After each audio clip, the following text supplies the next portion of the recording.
Today in this session we'll learn northwest corner method. Yes, the step number 1 is we need to verify whether it is balanced transportation problem or not. How to verify whether it is balanced transportation problem or not? First we need to calculate total of the demand.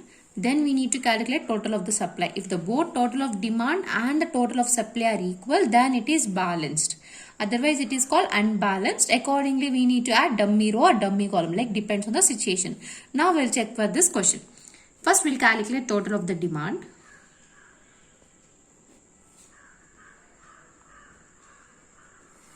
Total of demand is, you can clearly 7 plus 9 plus 18. Yes, 7 plus 9 plus 18. Yes, it is 34. Now we'll calculate total of the supply. Yes.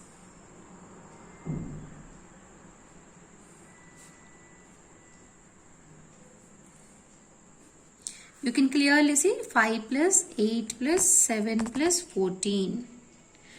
If you calculate this entire, it is also 34. Yes, therefore, we can clearly identify, yes, total of the demand TD is equal to total of the supply. So, hence it is balanced transportation problem. Balanced transportation problem. Again, I am repeating, the step number 1 is first we need to verify whether it is balanced transportation problem or not. The condition to verify is total of the demand should be equal to total of the supply. In order to calculate the total of the demand in the given question, we can add the sum of all the values of the demand. Total demand 7 plus 9 plus 18, it is 34. Similarly, we need to calculate the total of the supply 5 plus 8 plus 7 plus 14, it is also 34. Since total of demand and total of supply both are equal, it is called balanced transportation problem. Now let us take one more case. Let us take, if suppose here 35 came, let us take an assumption both are not equal, then what we need to do, we need to add based on the condition, we need to add dummy variable like dummy row or dummy column.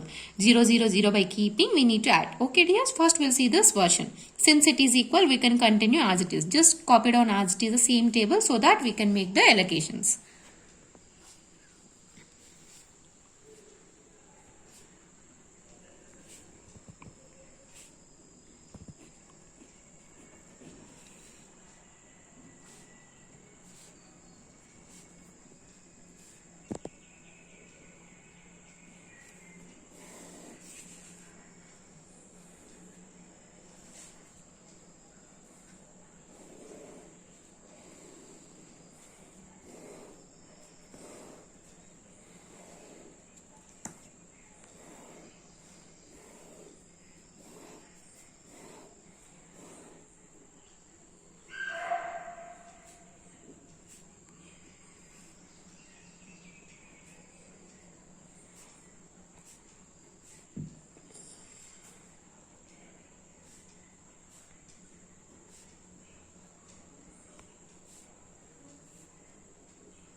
Just as it is the same table which is there in the question, I have copied on the same table. Yes, you can clearly see. Now first we need to allocate. In this, since it is northwest corner method, in the northwest corner method we need to start from the northwest table, that is this first. Here I need to allocate. Yes, how much to allocate? First you check the total of supply total and demand total. In the supply and demand total, which is the least? Here 5 is there, here 7 is there.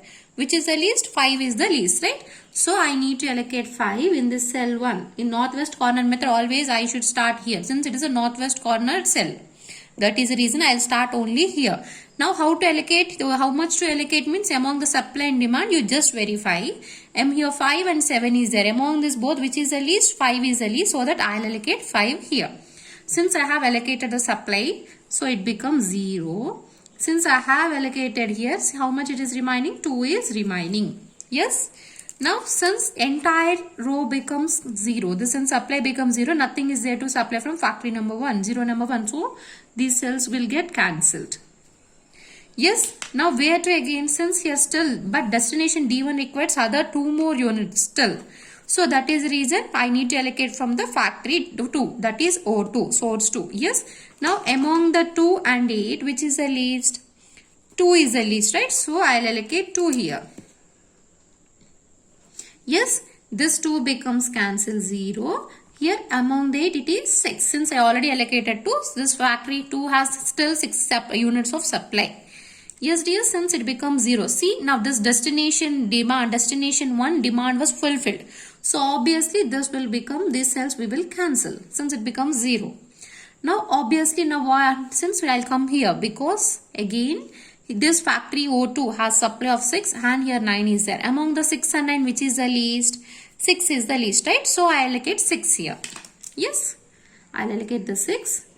This 6 becomes 0 and among the 9 I already allocated 6 means 3 is remaining. Yes, since it becomes 0 this will get cancelled. Yes, now again you compare, I need to allocate here since this is the next row which is unallocated. Yes, now among 7 and 3 which is the least? 3 is the least, right? So I need to allocate 3 here. Yes, I'll allocate the 3 here. This 3 will become 0 and here 4 is remaining. Yes, since it becomes 0, entire destination D2 demand was fulfilled. Since it becomes 0, this cell will get cancelled. Yes, now I need to allocate here. Now when I need to allocate here, obviously this is a 2 cells which are not unallocated. Yes, I need to allocate the first cell. Now see dears, among the 4 and 18, which is the least? 4 was the least, right? So I need to allocate 4 here first. Yes, now I will allocate 4. This 4 will become 0. Among the 18, the remaining is 14. Yes, now the last cell remaining is 2. Since both should be equal, supply and demand 14 are there. So I will allocate 14 here. So obviously this 14 becomes 0, this 14 becomes 0. So the total I have allocated supply and demand. These are the different 2, 7, 4, 3, 3, 1. These are the different unit transportation cost.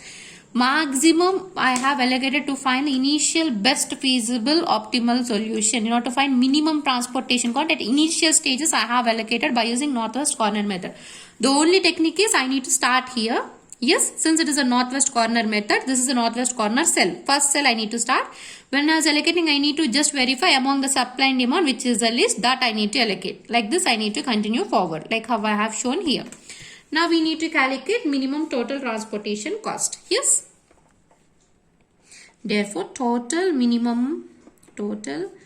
initial minimum transportation cost.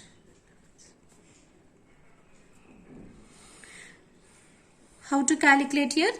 5 units I have allocated. Each unit transportation cost is 2 rupees. So 5 into 2 rupees plus 2 units I have allocated. Each unit transportation cost is 3. Yes, 2 into 3 plus here 6 is the 6 units I have allocated in the cell this 2. O2, D2 I have allocated 6. Minimum transportation cost is 3 rupees per unit. 6 into 3. Similarly, here 3 into 4. Here 4 into 7. Yes, here 14 into 2. Yes, 5 2s are 10. Plus 3 2s are 6. Plus 6 3s are 18. Plus 4 3s are 12. 7 4s are 28. 14 2s are 28. Yes, if you add total, that it is 102 rupees. Therefore, total minimum initial transportation cost is 102 rupees. Now, I need to verify whether it is non-degenerate initial feasible solution or it is degenerate feasible solution. How to verify means, see dears, what I need to do, m plus n minus 1 is the formula to verify. Yes, m means here number of rows you have, that is number of sources of supply. We have 4 sources of supply. So m is 4 plus n is number of destinations. We have 3 columns, that is 3 destinations. 3 minus 1, it is 6. How many number of allocations I did? 1, 2, 3, 4, 5, 6 circles. 6 allocations I did.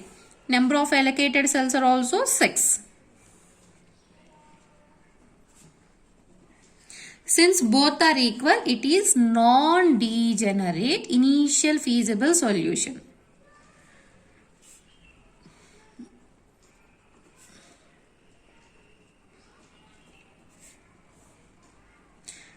with transportation cost of 102 rupees. Yes, with minimum transportation cost of 102 rupees. Yes, this is the conclusion.